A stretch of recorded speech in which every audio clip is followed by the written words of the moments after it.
महादेवा जय शिव शंभो हरे हर देवा जय जय शंभो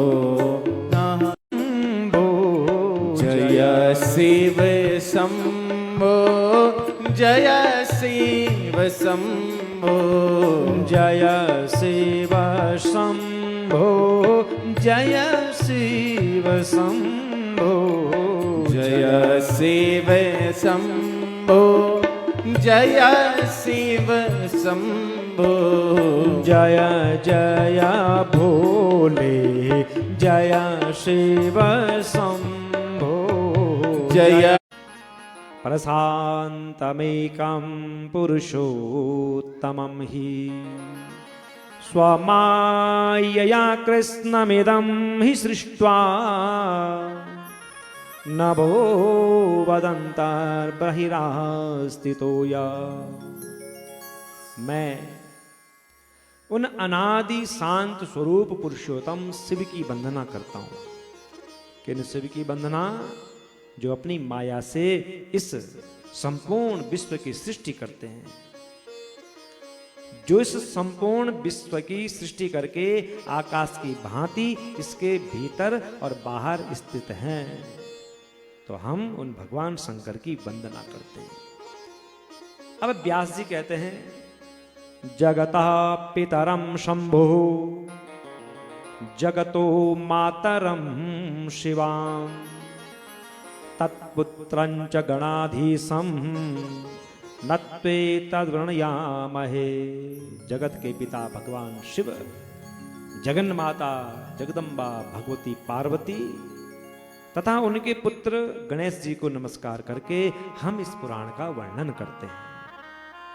एक समय की बात है, नैमिषारण्य में निवास करने वाले शौनक आदि सभी मुनियों ने सूत जी से पूछा, हे महाभाग, हम यह जानना चाहते हैं कि सृष्टि के पूर्व भगवान शिव किस प्रकार अपने स्वरूप में स्थित होते हैं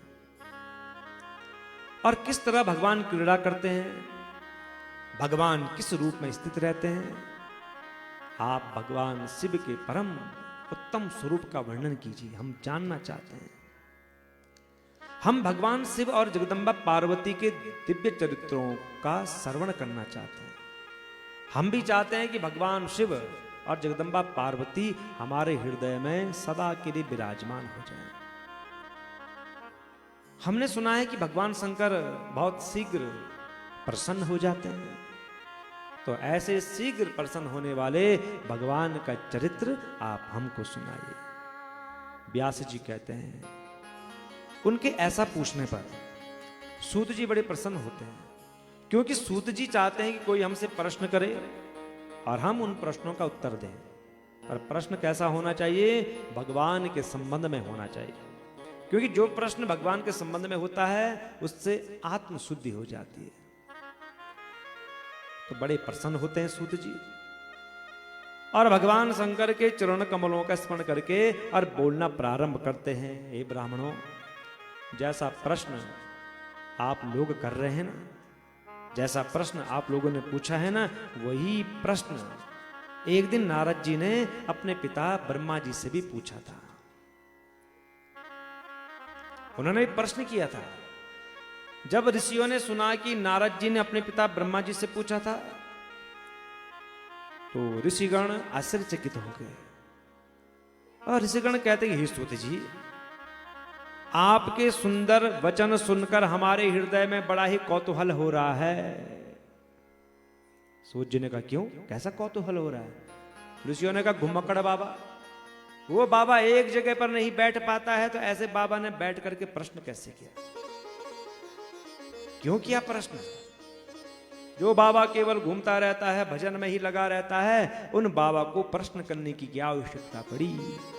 और चलो मान लिया हमने कि उन्होंने अपने पिता से प्रश्न किया है, तो क्यों किया है?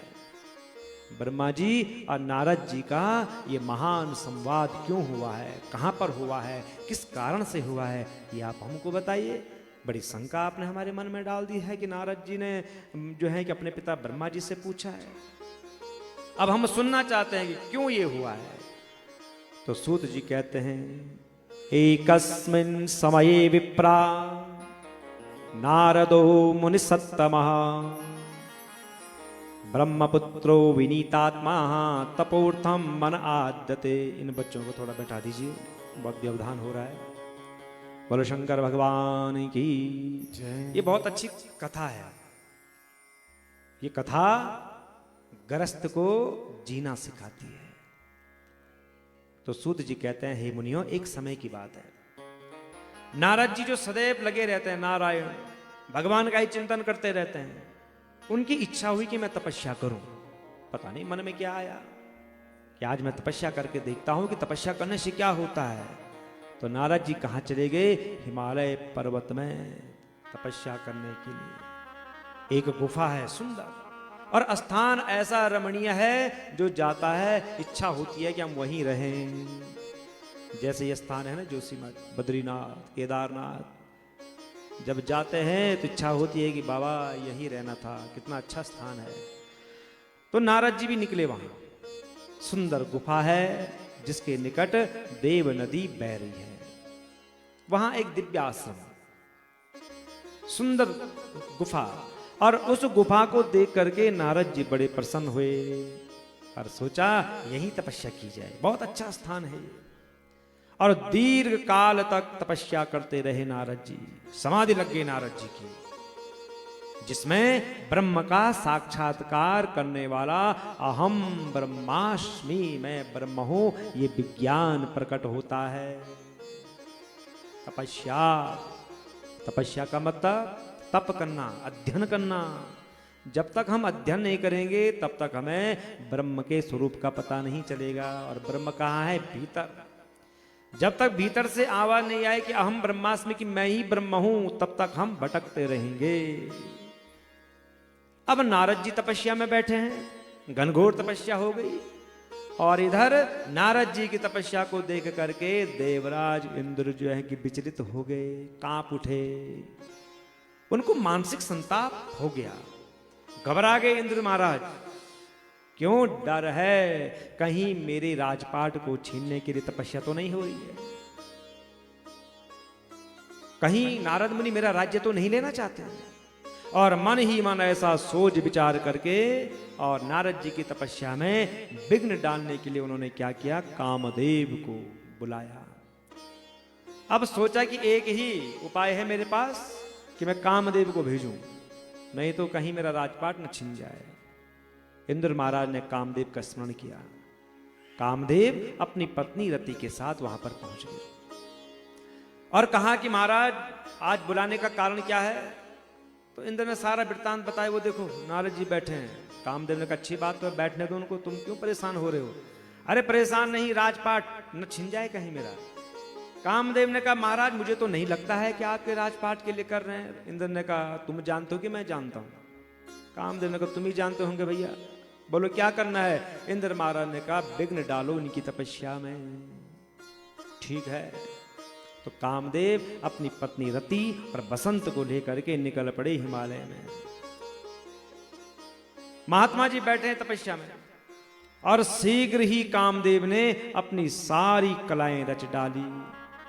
बसंत ने भी समस्त जो है कि मदमत्त होकर के अपना प्रभाव प्रकट कर दिया, किंतु नारद मुनि के चित्त में विकार उत्पन्न नहीं हुआ। अपनी समाधि से जो है कि हिले तक नहीं नारद मुनि। कामदेव कई प्रयत्न कर रहा है पर सफल नहीं हो पाया। कामदेव बसंत का गर्भ जो है कि चूर्ण हो गया और नारद मुनि पर कामदेव का कोई भी प्रभाव नहीं पड़ा।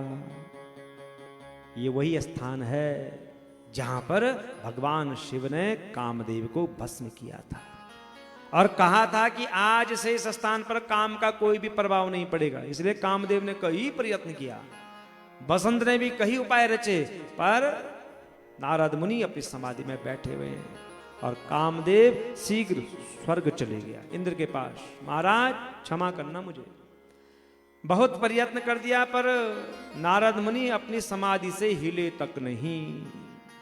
और इंद्र की आज्ञा से कामदेव अपनी पत्नी रति को लेकर के अपने स्थान को चले गए। वास्तव में इस संसार में सभी प्राणियों के लिए शंभु की माया को जानना बहुत कठिन है। कोई नहीं समझ पाएगा बाबा की माया को। स्थान प्रधान होता है। नारद मुनि जिस स्थान पर बैठे थे वो वही स्थान था जहां पर बाबा शंकर ने कामदेव को भस्म किया, इसलिए वहां काम का कोई भी प्रभाव नहीं पड़ा। इसलिए सीम की चापे सकहूं के उतासु, सीम की चापे सकहूं के आसु, सीम की चापे सकहूं के